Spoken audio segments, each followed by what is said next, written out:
Welcome to a meeting of the Town of Barnstable Comprehensive Financial Advisory Committee. Today is February 26, 2024. This meeting is being recorded by the Town of Barnstable and will be available on Channel 8 after the meeting is finished. The agenda for this meeting is available on the town website. Welcome, everybody. Chuck, if you would call the roll, please.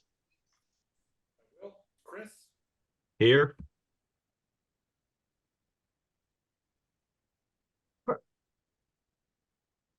Jackie? Here. Having a hard time hearing you, Chuck. Oops, okay. Well, let me get through the roll and then I'll switch my audio. Okay. Jim? Yes, here. Lillian? Here. Neil? Not yet. Okay, and Chuck is here, so we do have a quorum. Thank you very much. The first item of business is the approval of the minutes of of February 12th. Is there a motion to approve? A motion to approve the minutes? Is there a second? Second. It's been moved and seconded to approve the minutes of the February 12th meeting. It's now open for discussion. Are there any corrections or changes that you would like to bring up? I don't have any. I don't either. I thought it was really well done because it was so technical last time. Okay, not hearing any changes, then Chuck, if you will just call the roll for the approval of the minutes. I will, and then I'll switch my audio. Chris? Yes. Jackie? Yes. Jim? Yes. Lillian? Yes. And Chuck is yes. Okay, thank you very much. The next item of the business is a preview of fiscal 25 operating budget, and I'll give it to Mark. Okay, thank you, everyone. Thank you, Lillian. So I had just maybe 45 minutes ago emailed you all a updated general fund operating budget projection. I'm just going to share my screen and go over that with you. Sorry to be late, everybody. Welcome, Hector. Okay, hi, Having technical issues here. okay, can everybody see this okay? Yeah. Okay, so yeah, so the first column here that's labeled original was the fund operating budget projection that was shared with, hold on a second.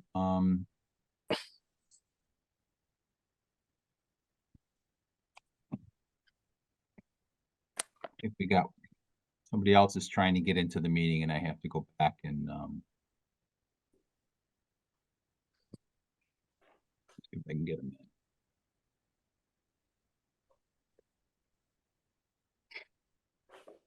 in.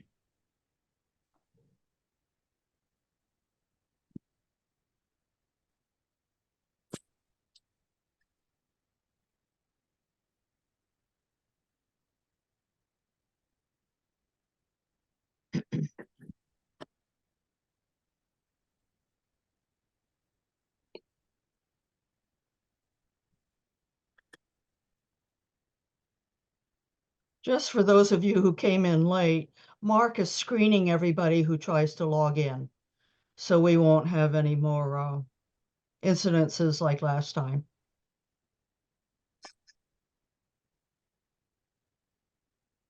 Which I appreciate.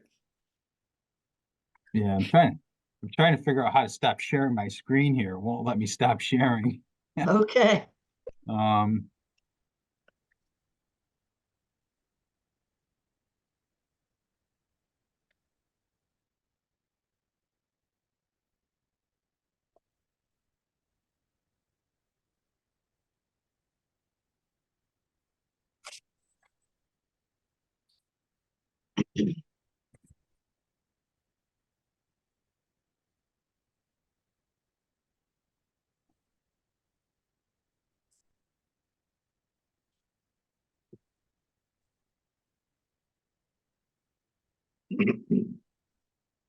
Hmm.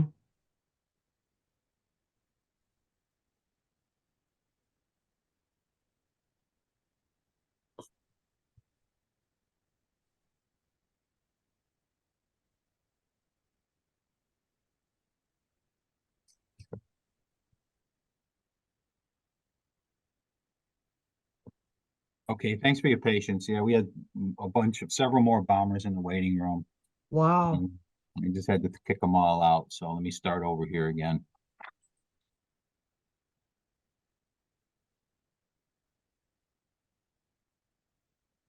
Okay, can everybody see this? Yes. Yeah. Okay, so again, in the original column, this represents the original general fund budget projection numbers that were shared with the town council and the school committee at the October joint meeting. And then I shared that presentation with this group, I believe, in November. And the original column reflects the revenues and expenditure projections by categories, by major categories for fiscal year 25. Since then, over the past few months, we have received a lot of updated information. The governor's budget's been released. We issued our large motor vehicle excise tax bill commitment for fiscal year 2024. We received county pension assessments, Cape Cod Regional Tech High School assessments. Cape Cod Municipal Health Group has adopted their rate increase for next year. And so there's been a lot of new information that has been received, and we've updated the budget projection as a result of all of this new information. So starting with property taxes, we completed the setting the fiscal year 2024 property tax rate in December of 2023, just a couple of months ago. We got the tax bills out for the final 2 quarters of fiscal year 24. And in that tax rate setting process, our new growth for fiscal year 24 was approved at about $1.5 million. That was higher than what we anticipated for fiscal year 24. So as a result, what that does is it increases our base tax levy going into fiscal year 25. That's why we have a change of almost $900,000 in property taxes from what we originally projected to what we are projecting now. Most of it had to do with actual new growth for fiscal year 24 being higher than what we had estimated, and that increases the base that we can tax in fiscal year 2025.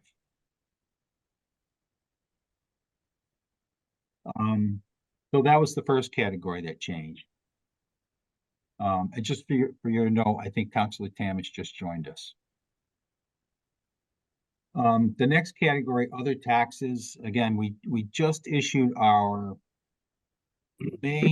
major commitment for motor vehicle excise tax, which comes out in January, February timeframe every year. This is an indication of where that revenue is trending. And once again, we saw an increase in the motor vehicle excise tax assessment number 1.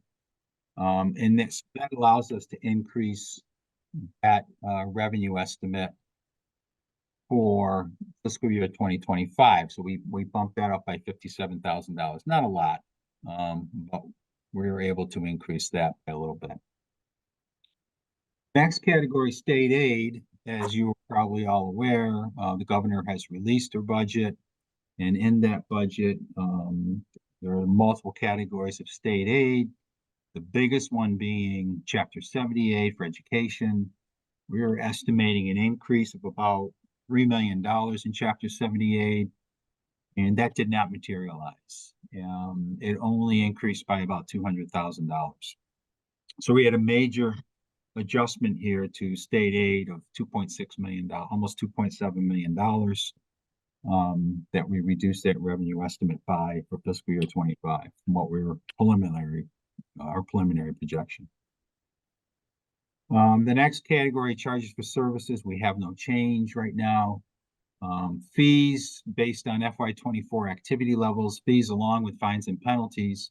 We are providing or we are updating those estimates. We are increasing those by $95,000 and $150,000 respectively. Again, it's based on the activity levels that we're seeing in fiscal year 24. Both these revenue categories continue to perform well. For fines and penalties, we have decided to contract with a law firm out of Boston to assist in chasing down people that are in tax title and trying to get trying to be more aggressive in the collection of outstanding taxes for properties that are in tax title, and that has been successful so far to date. And so we feel comfortable increasing the revenue estimate there. We have no changes in the licensing category from what we originally estimated. In other revenue, we have a pretty significant increase here. Most of it is associated with investment income. We originally estimated our investment income at, let me see here, I think it was $500,000. No, $1.5 million. And based on what we're actually earning on our cash deposits and what we anticipate to happen in the investment market and actions or inactions taken by the feds, we feel that we will be able to generate more investment income than what we originally projected.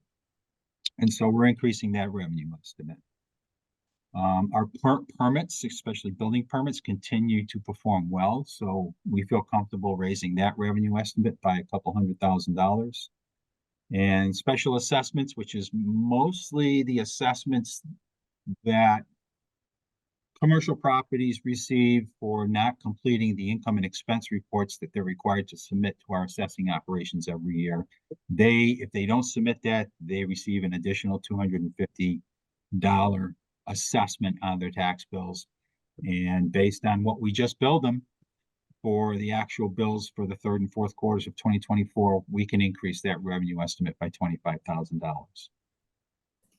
No change in the transfers that we're expecting to use from other sources to balance the operating budget. So altogether, total revenue is about almost $400,000 less. The net of all of these changes is about $400,000 less than what we originally anticipated. Moving on to the expenditure side, as I mentioned earlier, we received our assessment from the Cape Cod Regional Technical High School for year 25. That assessment is about $400,000, $340,000 less than what we were anticipating. And most of that's due to the fact that the number of students from Barnstable attending there has gone down.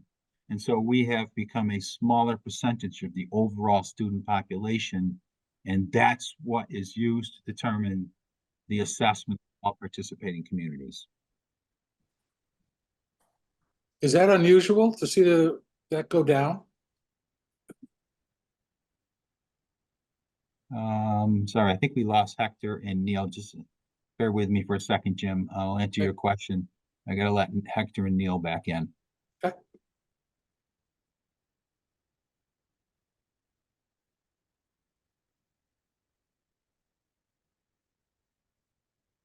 Okay, they're back. It happened before, Jim. It's not unusual. Every year, the participating towns that send students to the Cape Cod Tech High School changes every year, and sometimes they go up and sometimes they go down. Gotcha. And that's the major driving factor in determining what the assessments will be, is what that student population is. Just personally surprised to hear that, given the popularity of vocational schools. Yes, it is surprising. Employee benefits category. We received our pension assessment And that did go down. We were originally anticipating or estimating about a 5.3% increase, which is in line with what the PARAC's annual funding schedule says it should be. So I believe they probably had their investment performance, return on investments than they anticipated, resulting in a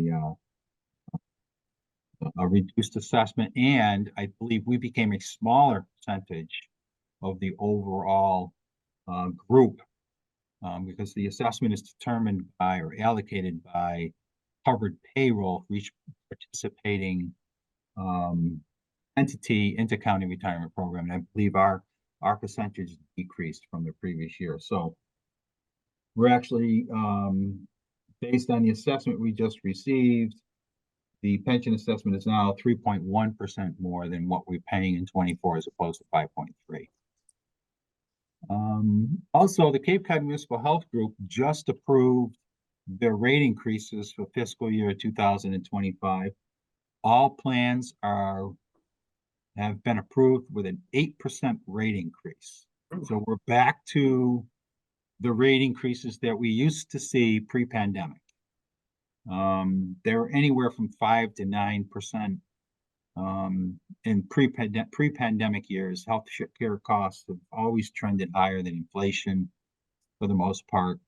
And so we're back to seeing rate increases higher than inflation. I think inflation is around 3% right now, but the plans are going up 8% next year. However, we had built in a expected increase in health insurance costs as a result of a rate increase. And we can cover that rate increase with what we originally projected for health insurance. The big unknown for health insurance right now for us is migration.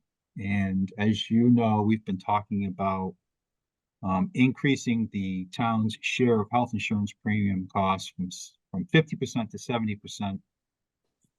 It has not been totally ratified by every single collective bargaining group yet.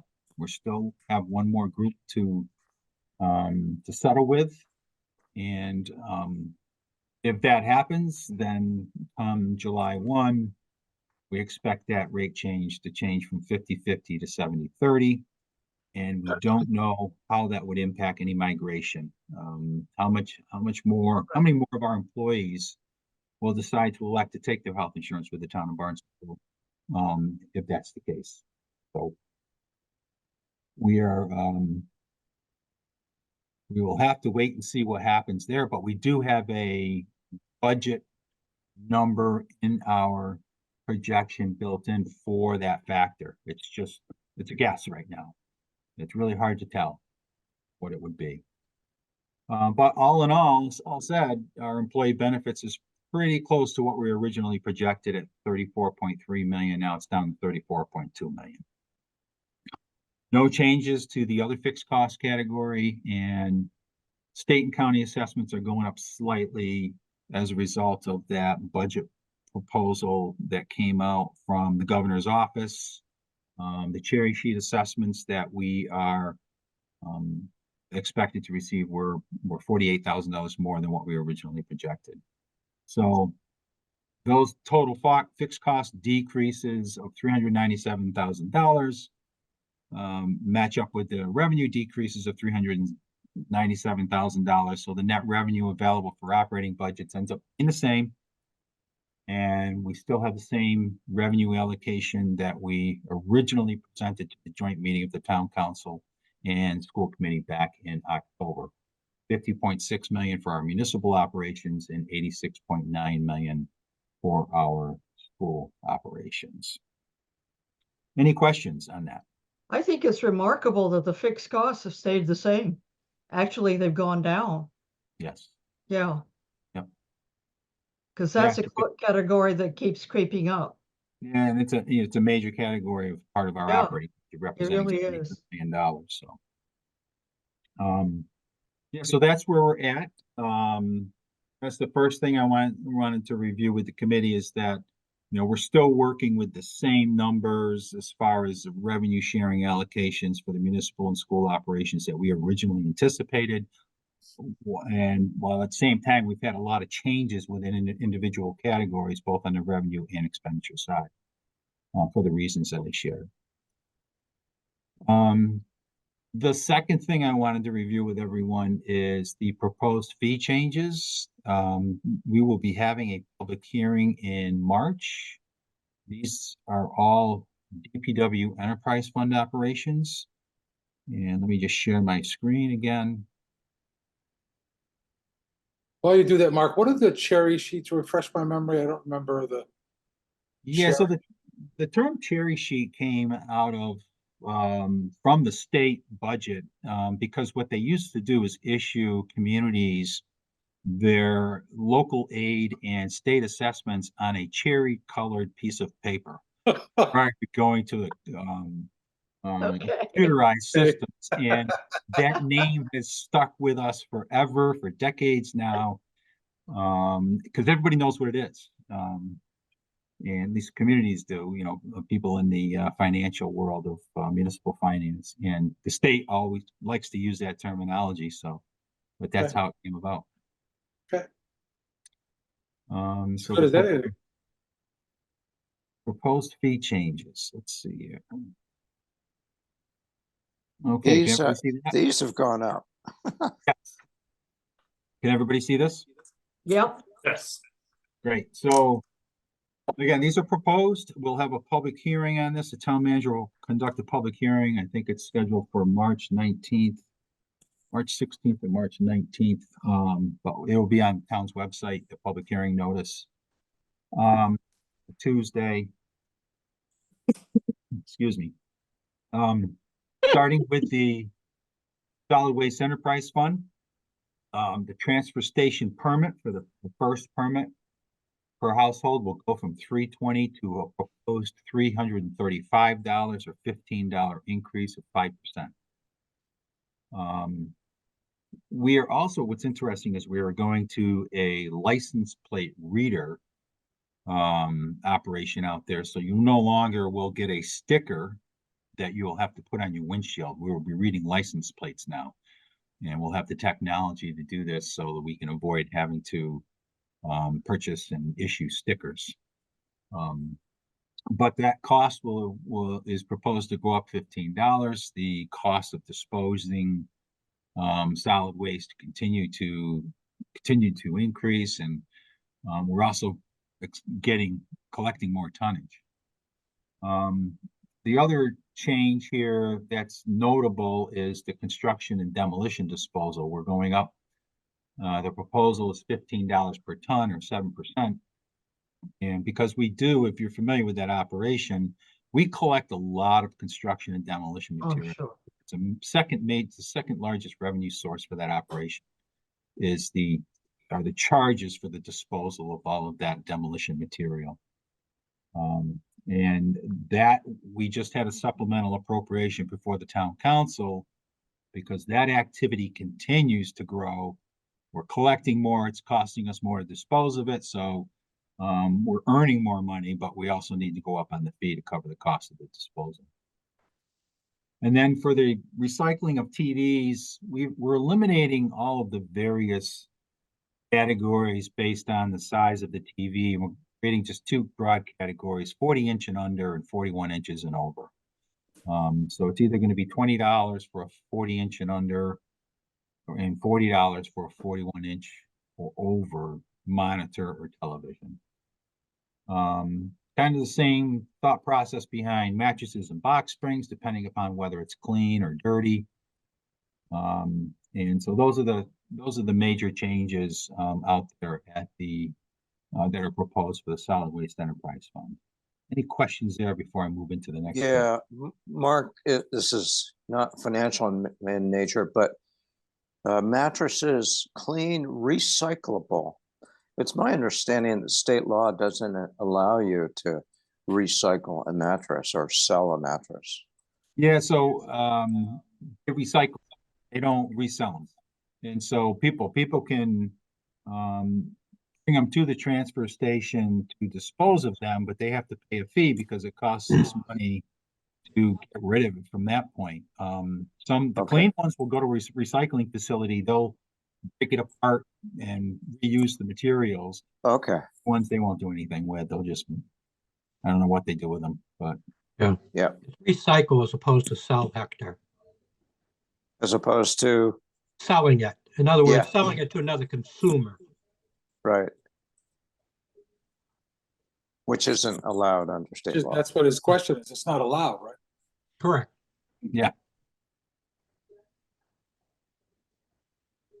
Any other questions on transfer station before we move on to No, the water pollution control facility? Okay, yeah. Mark, So- Mark, yes, Jackie. you said the cost of, what was the cost, the increased cost that was going to be assessed? You never mentioned that. Okay, yes, no, it's a great question. I'll have to pull the contract out to see what the tonnage, the cost per tonnage of what our disposal cost is, and I can provide the committee what that is. Yeah, it's based on, we have annual cost escalators in the disposal contracts. So I can get that for you.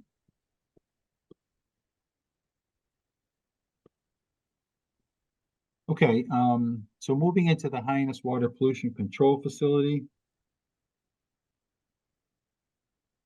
We have across the board, a proposed 7% rate increase for residential sewer as well as commercial 1, 2, and 3. Fixtured accounts, minimum charges. And this is really a result of the capital program for the Water Pollution Control Enterprise Fund. We have some large projects coming up in that enterprise fund, and so we need these rate increases to cover the new debt service that we anticipate that is going to be coming on the books to finance those large capital projects. And so that is what's proposed for the water pollution control facility.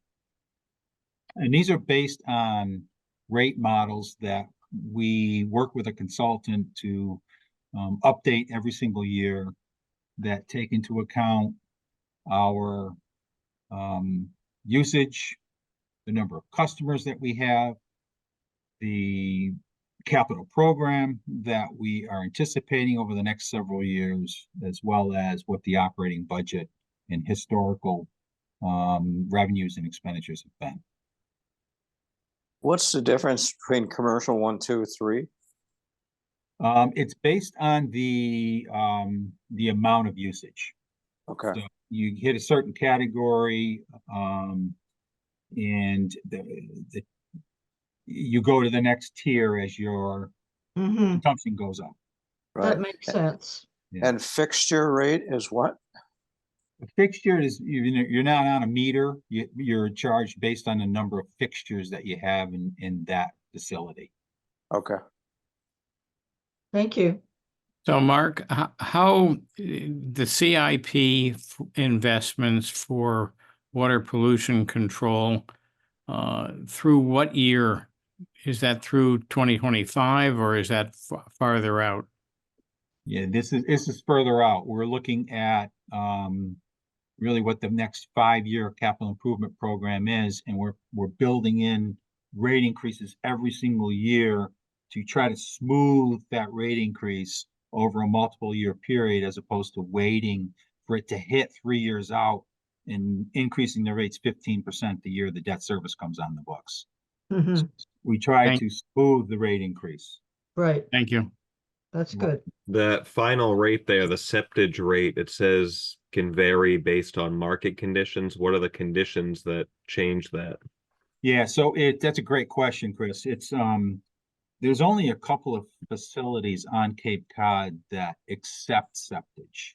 And our facility out at Bursa's Way is one of them. I think there's one down Cape, and I think there was one in Yarmouth, but I think from time to time, they stopped accepting it based on what their ability to handle septage is. And so we may have to drop the price when there's more facilities available for the septage haulers to go to in order to attract business.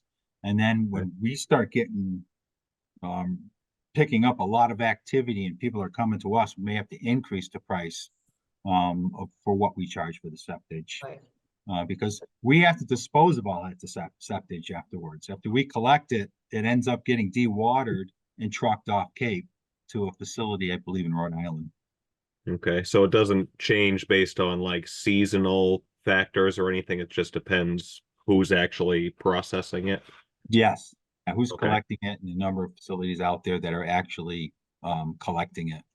Gotcha. Thank you. You're welcome. Any other questions on the water pollution control facility? Yeah, Yeah. Mark, I'm sorry, go ahead. I'm good. Go ahead, Jackie. The rate of increase, what is the total percentage of increase that would be necessary, that would be assessed to the taxpayers in order to make wastewater a success? Is it 15? I know you said there was 7% on one item on the water, the usage of water, and then there was another 15%. No, Yeah, it's and just 7% across the board is what the increase is in the sewer rates for us to maintain a self-supporting sewer operation that covers all costs associated with the operating budget and the capital program. okay. So, and that's the total increase that would be necessary to carry wastewater. Yes, to make it a self-supporting operation. That's correct. Okay. All right, thank you. Is the 7% gonna be fairly standard, or is that? It seems like a high percentage. I'm just got you. Talking It off. is higher than where we've seen it in the past years. In the past couple of years, we've seen it anywhere from 4 to 5%. But because the capital program out at the facility has a couple of very large projects coming up, that's what's driving the rate increase to be a little bit more this year. I think in the outer years, it goes back down closer to a 5% increase. But we have the rate model looks like is projecting, the rate model includes a projected increase of about 7%, I think, for the next 2 years before it goes back down. And that's to handle anticipated debt service. 3 That's years right. out? Yes. So as the CWMP grows, then every district will have a chart or something like this, a usage fee. Like, for example, specific Centerville, would it be COM? Would they have a similar chart? No, if like when we build out the sewer, public sewer system, those users will come on board and be subject to these fees that you see here. Okay. It'll be the same fee. It's the town. The town provides the sewer collection and treatment and disposal. Oh, okay. It's not that by district or village. So yeah, you'll become a customer of the town someday, Jim, if the sewer does go down your street. I could only hope.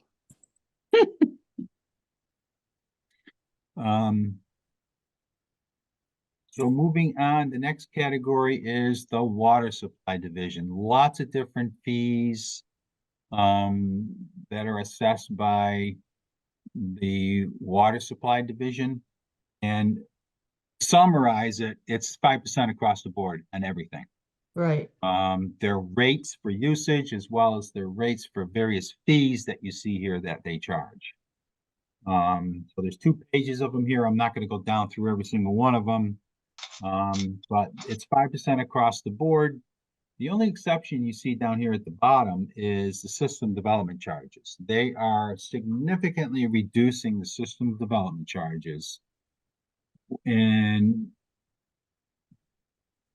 hoping that it will assist with development in this area of town by reducing those costs. Those costs are significant for anybody looking to develop commercial property, for example, in this area.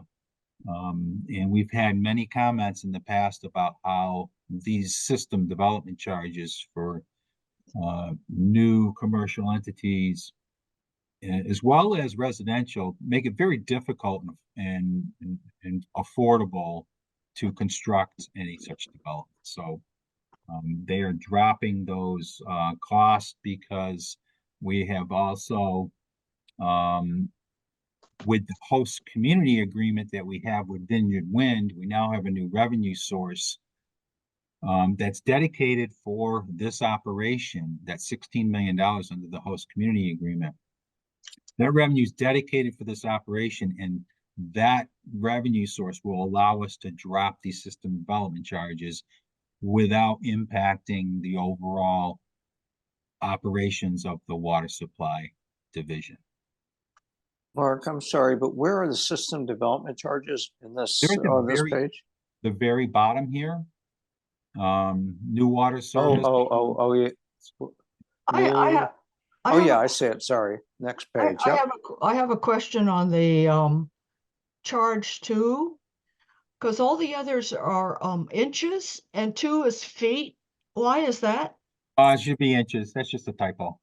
Oh, sorry. Yep. I was just wondering. Thank Yes, you. thank you. Okay, So so if it wasn't for the Vineyard Wind compensation, what would these percentages be? I think we would end up having the same numbers. There would be a 0% increase. We'd be charging the same thing. Or even perhaps 5% more. Hmm. I'm sorry, I didn't understand it. So the wind system payments are not reducing the increase in water supply rates? That's right. They're allowing us to reduce the system development charges. Because it's But not the rates. replacing that revenue source that we're losing Right, from okay. reducing system development charges. And just to follow up, when you say Vineyard Wind revenue, are you talking about the HCA fee revenue stream or the personal property tax revenue stream? The HCA revenue stream. Okay. Yep.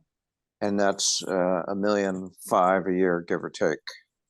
It's $1,534,000 a year minus Less, whatever property taxes that we generate. So for Right. example, last year, I think we billed them over $1.2 million because their property tax bill was about $300,000. This year, I Right. think we're billing them $1,176,000 because their property tax bill is about $400,000. okay. Yeah, Gotcha. so Okay. that's how it is calculated, and that money goes into a stabilization fund that the former town council created and dedicated for the water supply operations. Okay, but as the HCA fees go down, then the revenue that goes to, as the property taxes increase and HCA fees diminish, that means the revenue that is dedicated to the water supply division is going to go down gradually. Gradually, yeah. And the rate model that we have recognizes that gradual reduction and eventually goes away. The HCA payments will go away. Because once we get to that, $16 million figure, it no longer exists. Right. Gotcha. What, say that again, that last part again, Mark? The HCA, Yeah, or the rate protection model includes a gradual reduction in HCA revenues received by the Water Supply Enterprise Fund, recognizing the fact that as property taxes go up, the HCA payment will go down. So eventually we work ourselves off the dependency right. On the HCA payments.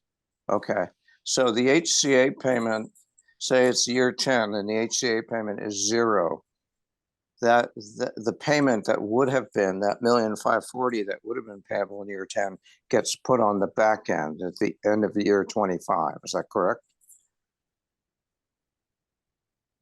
The way the formula works is it's like any HCA fees less than $1,540,000 per year get put into a balloon payment at the end of year 25.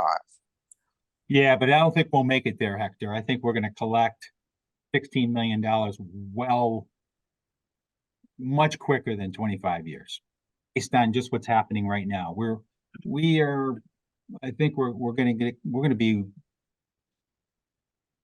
over $3 million in the first 3 years. Because our property tax bill is so low. I mean, Right. you look at because of the increase in property value, specifically residential property value in town, Mhm. the CIP, the rate has gone down substantially. I mean, we're down to $5.92 per $1,000 evaluation. And so even though we're up to over $60 million in taxable property value for Vineyard Wind, and there's still more to come, the tax bill is less than $400,000 a year. Right. So we're getting over $1 million a year in host community payments. Now that's a lot more than what we originally projected, because we thought we'd get about $1 million in property taxes. But that was back when the tax rate was twice of what it is now. I mean, the tax rate was closer to $10 per thousand a few years ago. Okay, but the nominal HCA payment per year is 540,000. It's not 1,540,000.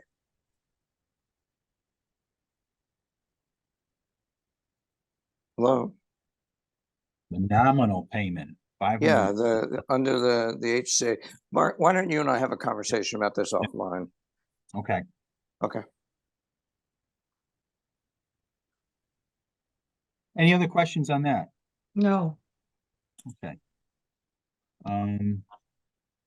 Yeah, so those were the two things that I wanted to share with the committee tonight as we move into developing the operating budget. The capital improvement plan will be submitted to the town council next week on March 4th. We're wrapping that up now. We should have it off to the printer, I think, by the end of the day tomorrow. We expect to get the hard copies back by next week. But if we don't, for some reason, we will submit a electronic copy for the record. That'll be the full CIP document in PDF format. So we get the back. Does anybody here want a hard copy of the CIP book? If you do, please email me and let me know. And we'll make sure that we get enough copies printed up. Thank you.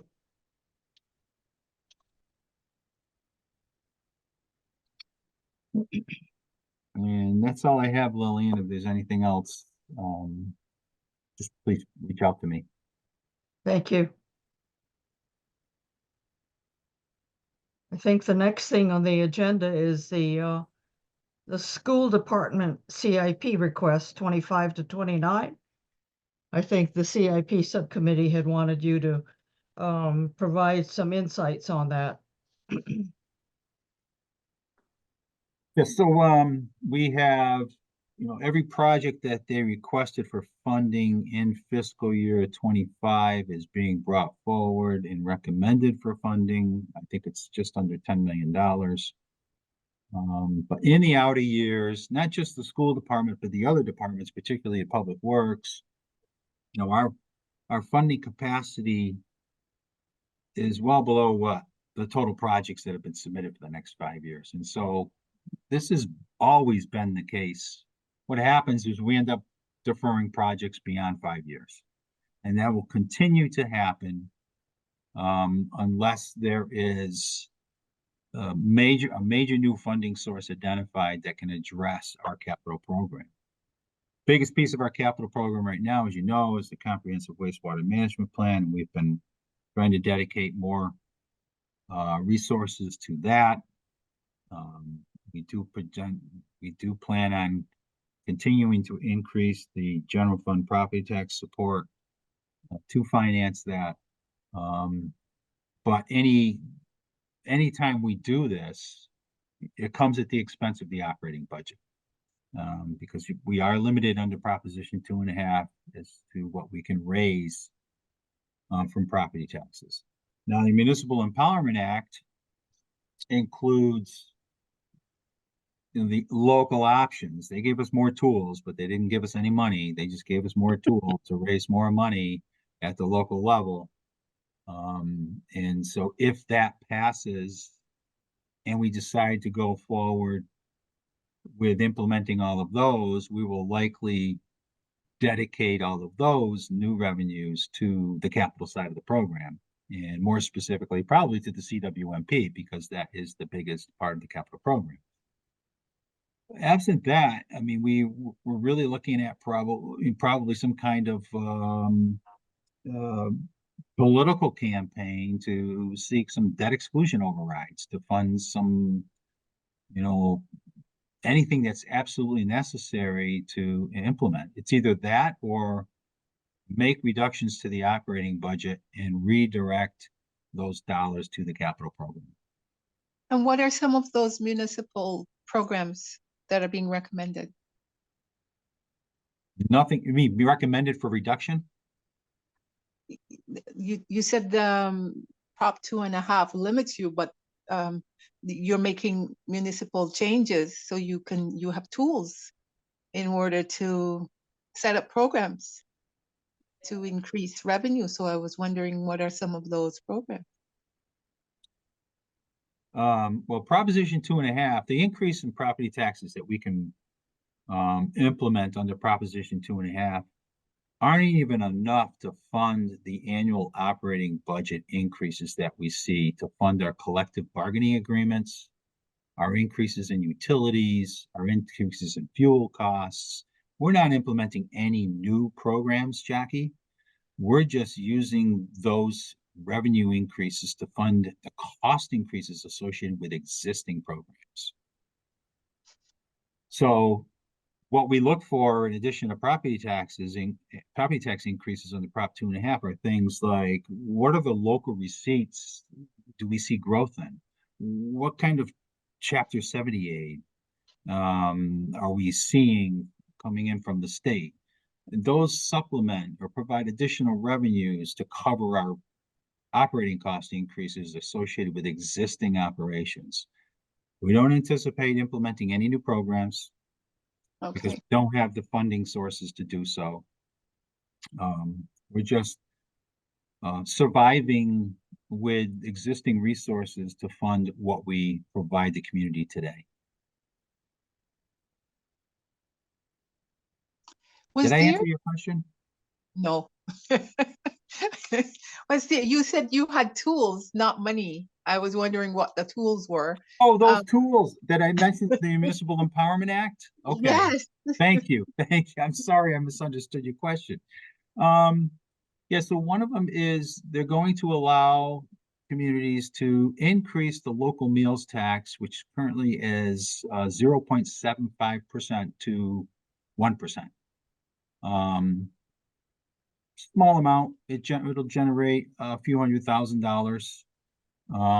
The second one is they're going to allow, I believe, an increase in the local rooms tax from 6% to 7%, a 1% increase. And then the third one is a motor vehicle excise surcharge. Wow. I believe a 5%. And collectively, those, if we implemented all three at the maximum amount allowed, collectively, they would generate us about $1.6 million a year in new revenues. Not a lot considering what we're looking at for a capital program. That $1.6 million is equivalent to about a 30-year loan for $30 million. So that's like one sewer project. So it's not a lot of money, but it's something.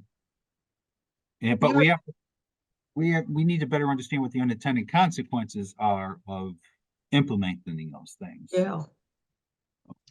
Your enterprise funds, do they contribute to the operating budget or to the capital improvement? They cover their own operating and capital improvement costs. All the enterprise funds do. That's why we have the rate projection models and those three that I showed you for DPW They're all self-funding. They don't get any property tax support. No, no, The- no, no. I mean, does the profits from the enterprise funds, do they contribute to capital or to operating budgets?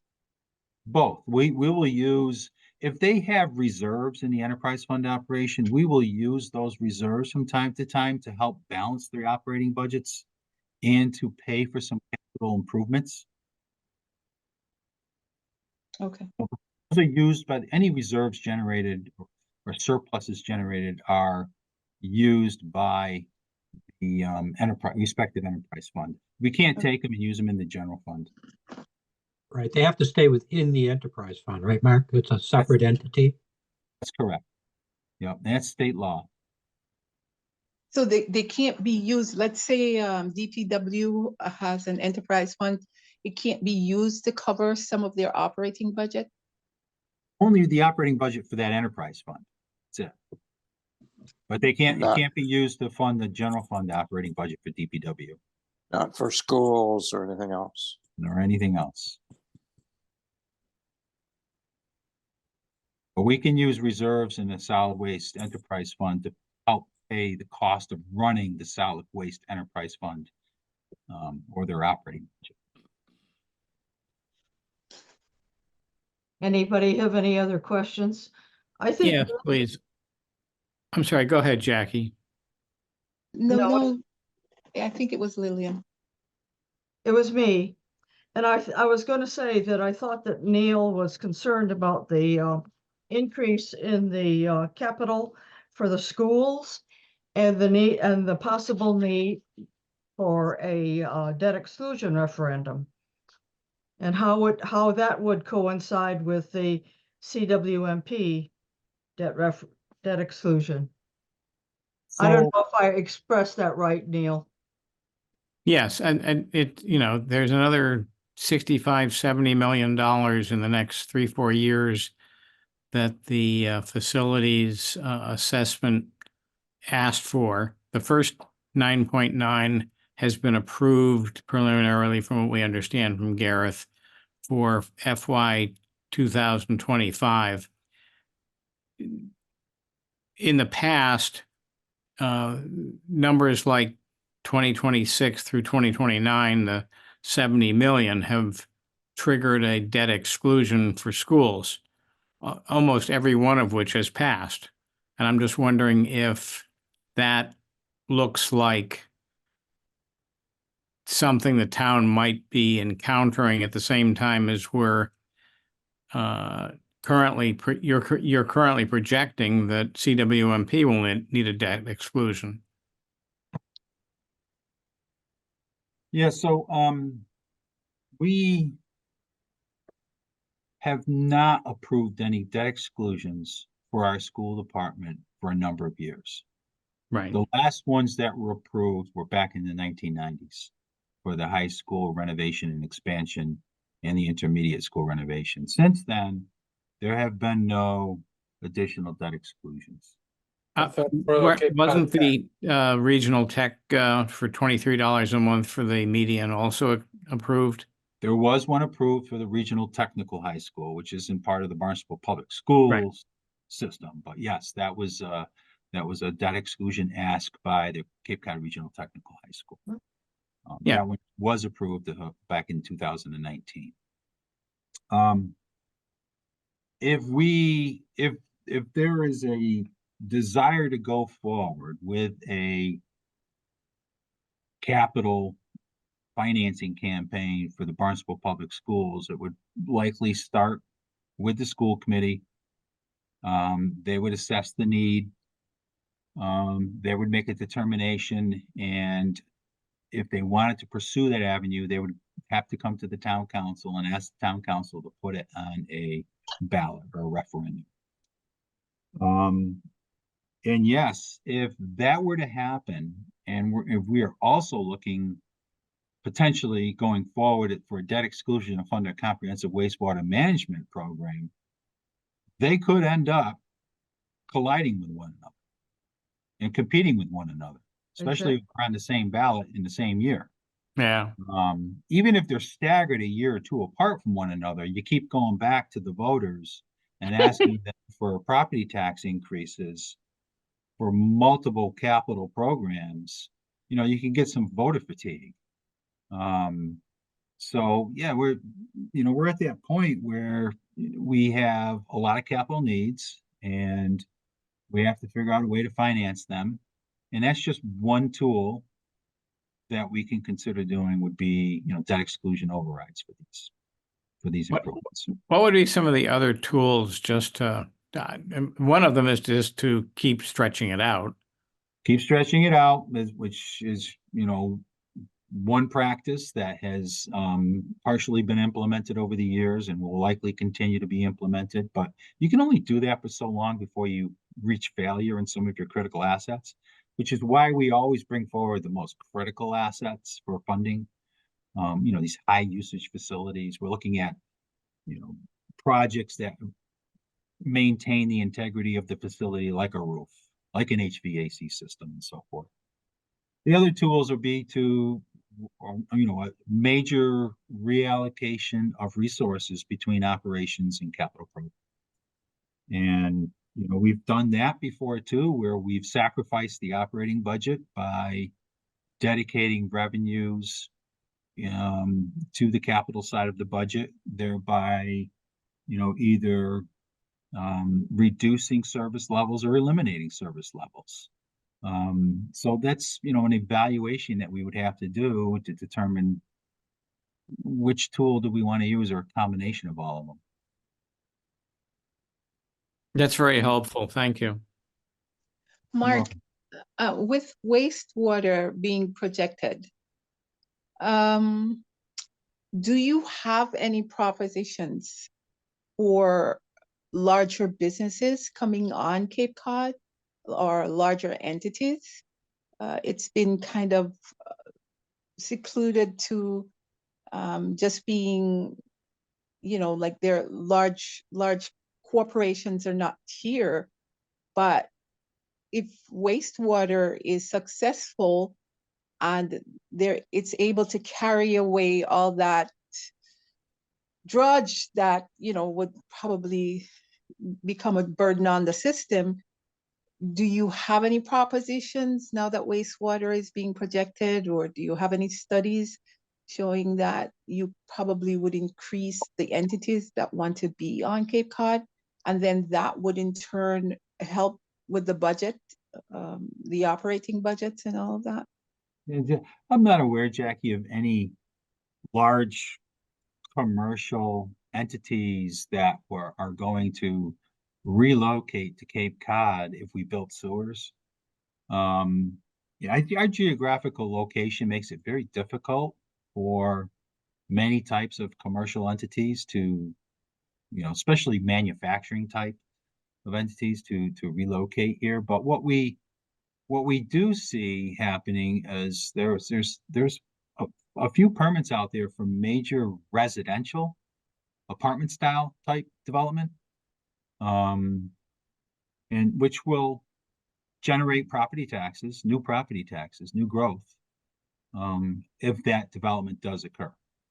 And having the infrastructure, water and sewer in particular, available in certain areas allows for that type of development to take place.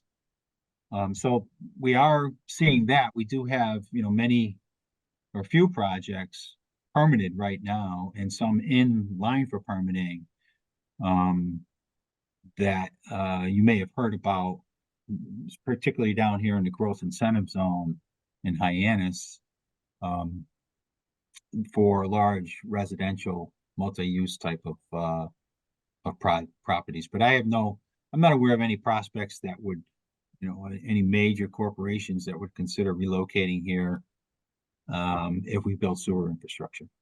No new chip plants or billion-dollar Actually- Intel. Actually, Jackie's question triggers a question I might have. Are there any laws or any precedents on the Cape relative to casinos and gaming? which is consistent with tourism? It's a tough licensing, to get through. Yes. Certainly, I believe, not on the Cape, not to my knowledge, but I believe, there has been talk in the past of the Wampanoag, Right. looking to create a facility, but it was off Cape. I can't remember what town it was in. Yeah, up near Carver. Taunton, It was Taunton, I Carver. believe. Yeah, Taunton, yeah.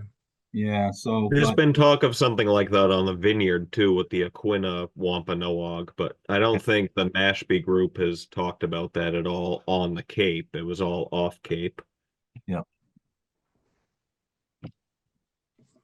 Mark, you mentioned these large, large multi-family apartment buildings, basically. That's what you're talking about in terms of the sewer and water could accommodate them. But it's my understanding that some of those developers get incentives from the town, property tax breaks.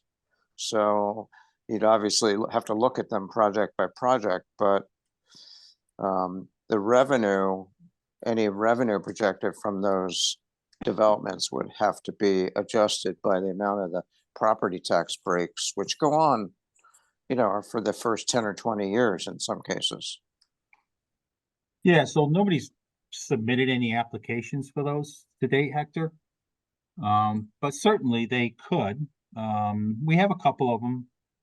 I think we might have four of them right now. They're called tax increment exemptions, Mhm. which apply to workforce housing.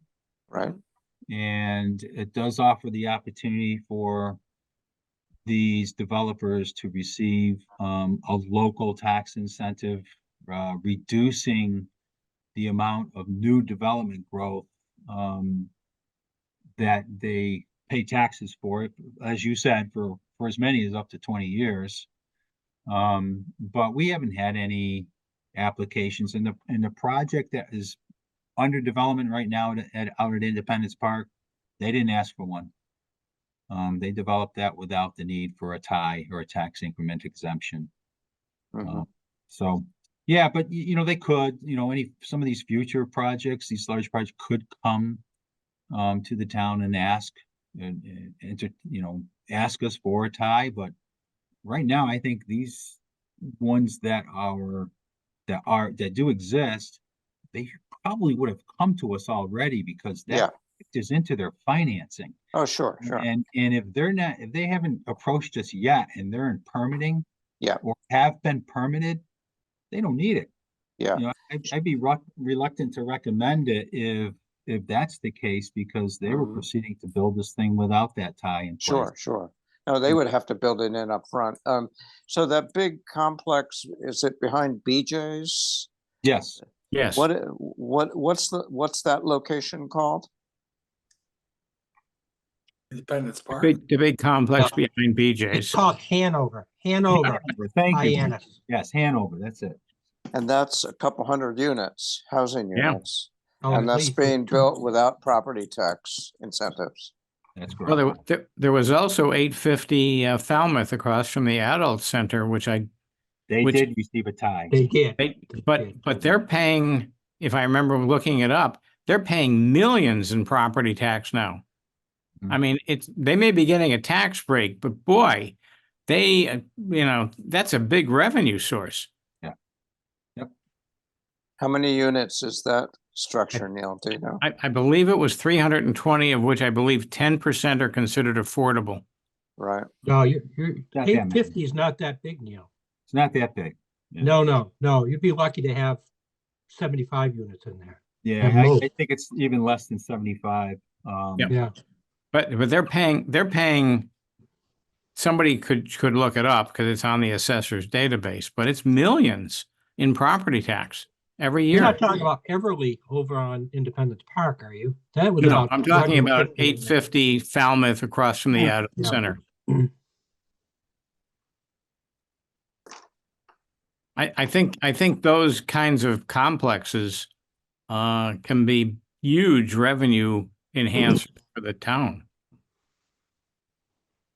Oh, absolutely. Yes, they can be. Yes, because they're multi-million dollar assessments on those things, because Yeah, they're very large square footage.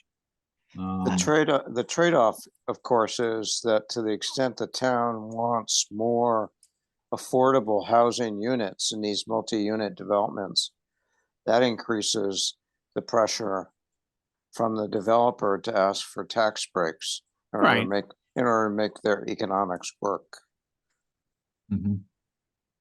Yeah, the more, you're right, Hector. I mean, they gotta receive tax breaks with the more affordable units that are that's included. right. Mark, you had talked about the waste, the Barnstable transfer station, the waste. I have been just thinking of so many things when I go to the transfer station that they could possibly be doing to increase revenue. And I thought that certainly if they had these different ways of making profit, which I think you call that the enterprise fund, surely it would help to offset the cost of some of the infrastructure that's being built. But now you're telling me that that's not something that can be done. So then my other question is, are the revenue sources that would help to offset wastewater, can they only come from property taxes? And if so, it seems like there's no real hope for the citizens. Seems like they're going to have to foot the bill if we were able to suggest or probably find some kind of a study that would increase some of the revenues and we could make them into enterprise funds. Could we do that exclusively to offset the cost of wastewater? Or is it just going to be because of the laws based on property taxes?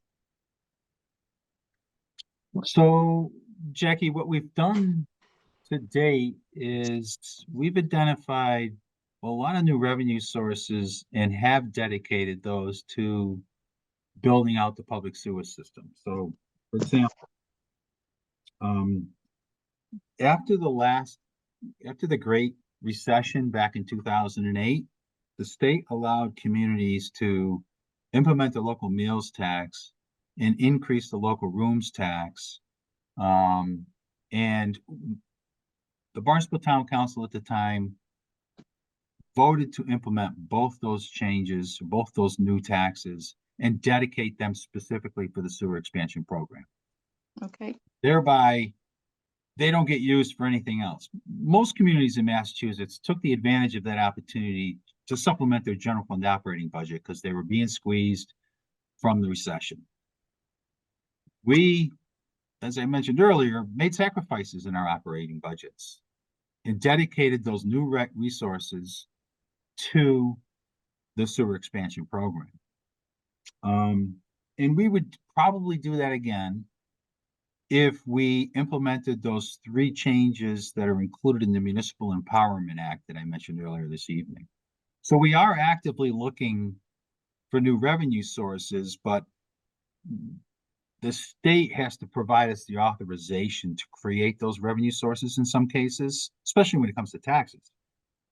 As far as out with the solid waste transfer station, if you have some ideas, you can contact me offline and let me know what they are. But we do have multiple revenue streams out there to help offset the cost. And one of the big ones is metals recycling and corrugated cardboard. Those are 2 materials that we do collect, and we're able to sell that material on the secondary market to people who use it to the manufacturing process. So we do have multiple revenue streams out there. It's not just the permit for vehicles or the charges for people who come in and drop off a bag of trash, or the truck that dumps its construction and demolition material and is charged for that, or the monitors and mattresses and TVs and appliances that get dropped off there and we charge for those. There's multiple revenue streams that we take in out of the transfer station to help offset those costs. If you have other ideas, yeah, share them with us. And I'll get those over to DPW who run that operation. The construction material that there seems to be a lot of construction material. Also, there are lots of landscapers and landscaping recycled, the trash, the grass and all of that, wood from the trees that are being cut down, those can be used as well, because when people do lawns are such a big thing, and depending on the material that you lay down, you could be laying down new material for lawn probably every 5 years. And if you're using the material from the landscapers to create that sod for the lawn, that could be really potent, because you already have all the finer materials to create good sod. So, yeah, so you're suggesting that we go out and try to get landscapers to bring in materials that we can like recycle and turn into compost and provide to the community But for their not lawn and charge for that? because composting is perhaps the best way to generate the kind of look that homeowners need. And when you go to a regular place that does composting, it's full of sand. So you really don't get you don't get a quality product. So if the town could set themselves apart by saying, we have the best compost, that would be wonderful. Also, when it comes to breaking down material, like breaking down steps or bricks or that kind of thing, grinding those and making them into like a walkway kind of thing, or you can even decorate that kind of broken down material with glass, and create a product where you can make a driveway out of it. I think there are just a lot of ideas that when you go to the dump, there are just lots of things that can be done, because so much of it is wasted. But I thought, surely if we find a way to do that, then it would be used for wastewater, and then I would get off the hook with paying 7% more my taxes. Yeah, no, it's, yeah, I mean, if it's a material that's collected at the solid waste transfer station, any materials that we do collect there that we can resell in the secondary markets, we do. We take advantage of that. But there are some of the things that you're suggesting, it's just gonna cost us more money to recycle that stuff. We're not in the business of creating recyclable materials. We're in the business of collecting it and then selling the materials back to the secondary markets that they want in their process to create recycled products.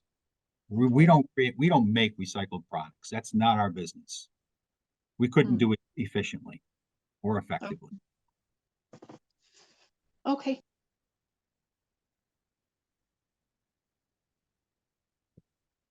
Any other questions? I just wanted to piggyback a little bit on what Jackie was talking about earlier, and that's, to me, a few months into it here, when we look at the CIP, that we're creating what I call a structural tension between the CWMP and the school capital improvement programs. And it's, to me, quite clear that, within a year, possibly one budget cycle, we're going to be at a point where we need to make some major recommendations to our citizens about how we're going to move forward with either the CWMP, wastewater treatment, and or the school capital improvements. So The schools asking through their latest analysis, 80 million over the next 5 years. That's a significant number. And there are major categories of projects, HVAC, to be the major component, roofing.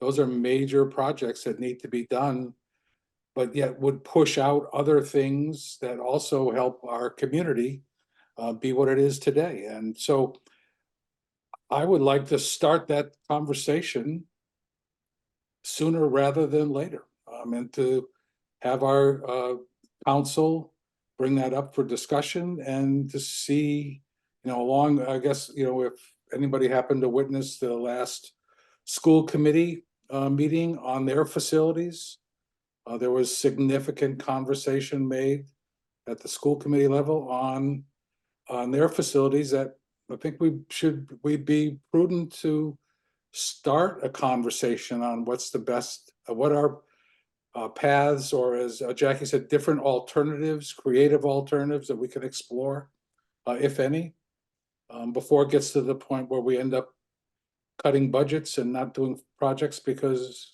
we are focused on CWMP come hell or high water. This is a good expression, but so that's kind of my thoughts on the subject. Well, we'll certainly, Jim, you and Neil and I are going to surface some topics along those lines. So, the rest of the committee should stay tuned. Yeah, also we need, I think, guidance in terms of how to communicate those in a constructive fashion, because it does strike the committee from that, boy, this is a challenging set of needs that we can't figure out how the town is going to, balance these things. And just putting it on the town council's, agenda probably isn't sufficient to get many of these things which seem, the school thing is, they did a study and all of a sudden what was $4 or $5 million a year in capital improvements is turned into 10 to 15. And that's understandable, but it's terrible timing, obviously. And Mark, none of this is lost on you. I mean, you're on the front lines of this stuff. So, but what we're going to try to do at CIP and introduce the discussion, start the discussion tomorrow at 5 is to broach some of these topics and, drill down a little bit. But none of this is going to be a surprise to you, I don't think. No. I've been living this for 25 years. I've seen And projects popping up on the CIP, schedule that I saw 25 years ago. The Hyannis breakwater. That's been on there Yeah. And forever. the sewers. Yeah. The sewers But has been hanging around for a long Yeah. time. But I think the scale of the tensions, if you will, I think Jim used that word. I think it's going into another gear with the CWMP and the amount of spending. Yeah, And you the have a amount of- new $1 billion program that, wasn't here several years ago That's right. to the mix. So, So it's a big yeah. change. Yeah. Yeah, the minute we started the construction is when the pressure began on the high finance. Let me ask you this. Thank you all for this wonderful conversation. I thought it was very productive and we generated a lot of ideas. Will the CIP subcommittee be ready to present its draft at our next CFAC meeting on the 11th? the schedule, Because we have a special meeting at the end of that week as well. yes, so it sounds like from what Mark said earlier, they're on schedule to deliver a town manager's report, which sounds like they're being printed as a book around the 4th. Is that correct, Mark? Yes, I think we submitted to the council on the 4th. So we'll have, Gareth has shared with us the preliminary numbers that are likely to be recommended. So which projects will be recommended, the total amounts, where they'll be funded from. We had given ourselves a couple of days to digest that and update a first draft to be submitted to CFAC in total on the 13th that was going to be reviewed on the 15th, which is that special added meeting. Yes. You're That asking, was- can, That's I'm what the asking timing, you, I was asking you whether you could get it to us by the 11th so that we could discuss it and then refine it on the 15th.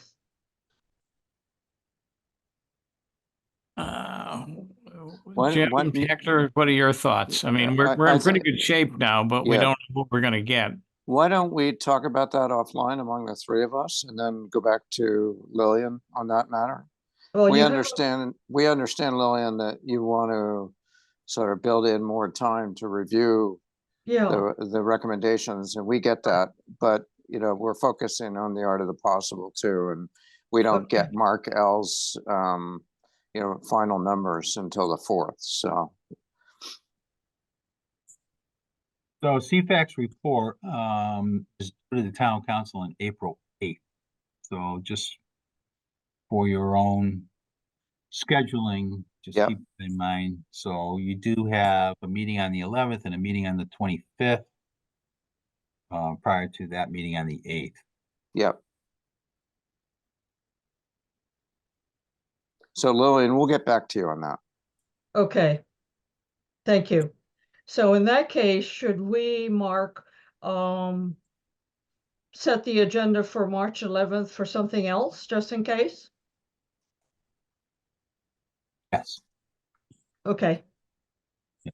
All right. Well, this was really good. I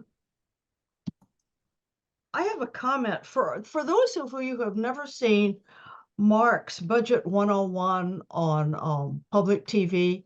I recommend it. I also recommend Dan Santos now has a groundwater 101, which is just excellent. And he's just going to work his way from groundwater all the way down to the sewers. So keep posted on that one.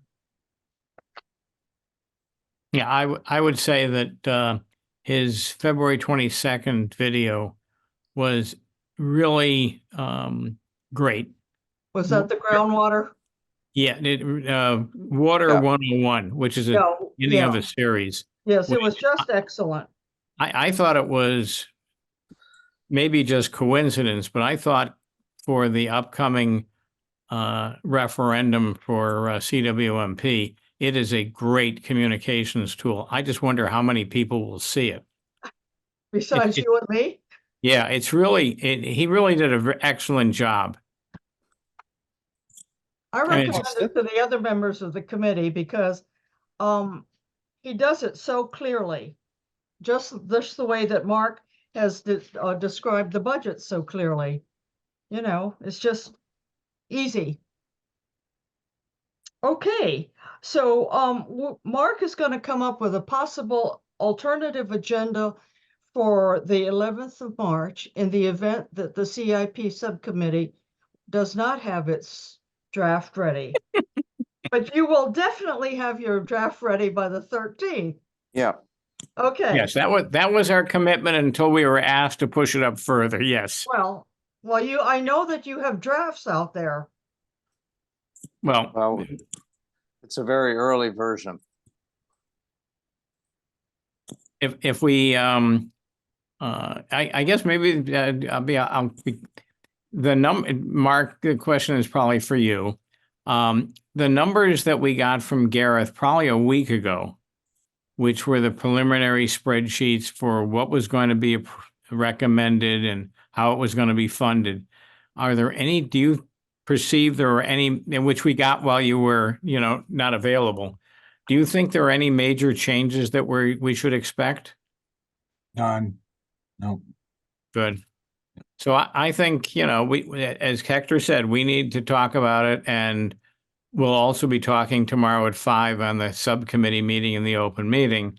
But I'm optimistic, based upon where you think we are so far, which you'll see tomorrow. Maybe we can do that. It's given that if there's not going to be a lot of changes, then we're not going to have to go crashing to get a whole bunch of new analysis done. So I would feel optimistic, subject to Jim and Hector's feelings, because I know that some people have other commitments too. So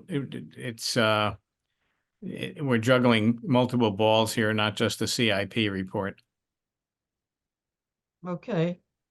I have one request, and that is, Mark, could you make available those tentative numbers? The PowerPoint that you showed us for the FY operating budget? The presentation that was given to The the joint presentation meeting. that you made this evening Oh, of the, this evening. yeah, It's in our yeah, email. the Yeah, I preliminary, emailed the it earlier. preliminary FY operating budget figures. So that way the operating budget committee can begin looking at it. It's already been circulated, if I'm understanding your question right. Oh, it has. Yes, Well, it's in the Mark? email we all got Okay. just as this Okay. started. And Yeah, I Mark. must say,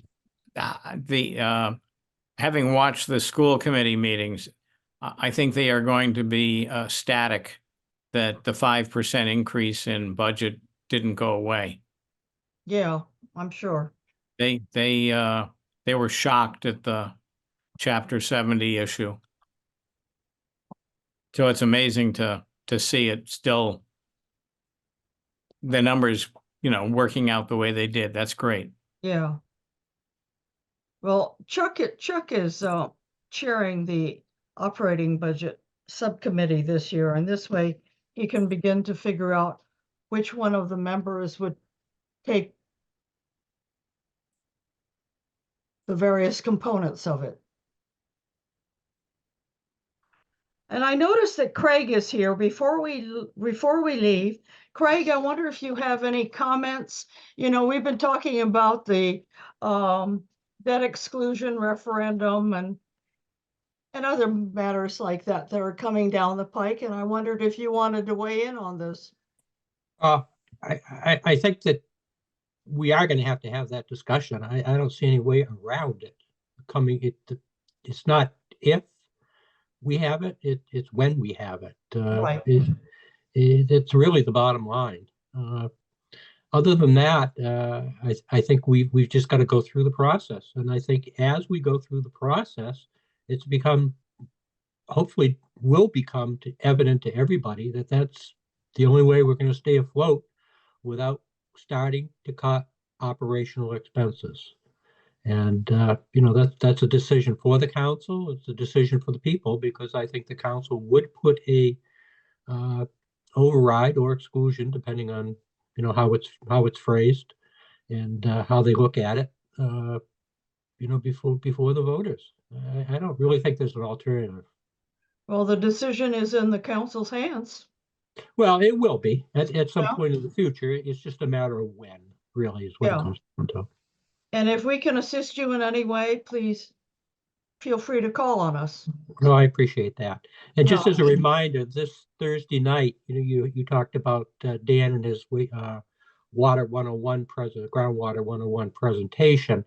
There is going to be a special workshop meeting of the town council on water, to which all of the various water districts and departments have been invited and invited to give presentations, because I think people don't realize how fragmented, for example, it is, where you have a Calm Water Department, you have a Hyannis Water Department, you have a Barnstable Water Department, you have a West Barnstable Water Commission that doesn't do anything. They don't have any water structure, I should say. They have water, they have plenty of water, but they have no water structure or infrastructure, perhaps. And then you have Katuitt. So, the town can, with water, the town can have all the thoughts they want on it, but ultimately it comes up to the elected boards and commissions within the fire districts, or water districts actually, to plan to do whatever they like. The town has no control over that. And Right. I think it's important that people realize that. Yeah, I think so. I think the town only controls the Hyannis. Is that correct? Correct. Yeah. And Craig, that council meeting, it's going to be on Zoom or on Correct. public TV, right? Correct. It won't- It'll be either, I believe YouTube, Mark, and then the broadcasting and Right, the town TV. Yeah, But Right. Channel 8. it Yeah, won't be 8. on Zoom, but if people have questions, there's a place where they can submit their written questions in advance. Right, exactly. And the thought process, well, I received a lot of comments about why the public is not allowed. And there was a fear that because of everything that's going on with, substations on Oak Street and, other places, that there would be such an interest in it that the crowds would become too large for the meeting room. And if Right. that's the case, they have to cancel the meeting, which makes no sense to me, but I Right, would think it would be first come, first serve. But if you cannot accommodate the people for a meeting, you have to cancel it and reschedule it. And we Mhm. did not want that to happen. So Yeah. on the advice of legal counsel, that's why, if you have any questions, why isn't the public invited? That's physically invited, that's why. but there will be presentations, and so to the extent there are slide decks available, those can be distributed and so forth. That would be up to I assume so. Yeah. That would be up to the individual presenters from the various water boards, commissions, superintendents, whoever it is that's Right. there within the various villages. Yeah. Right. Thank you. All right. You're That's- welcome. As you know, water is of great interest to us. Yes. To us all. Is there anything else to come before the committee this evening? Any members have any comments you'd like to make? Not hearing any, is there a motion to adjourn? I move. Is there a second? Second, It's been moved and seconded to adjourn the meeting. Chuck, Chris, Yes. Hector, Yes. Jackie, Yes. Jim, Yes. Lillian, yes? Neil, Yes. and Chuck is yes, so we're good, Madam Chairman. Thank you. Thank you.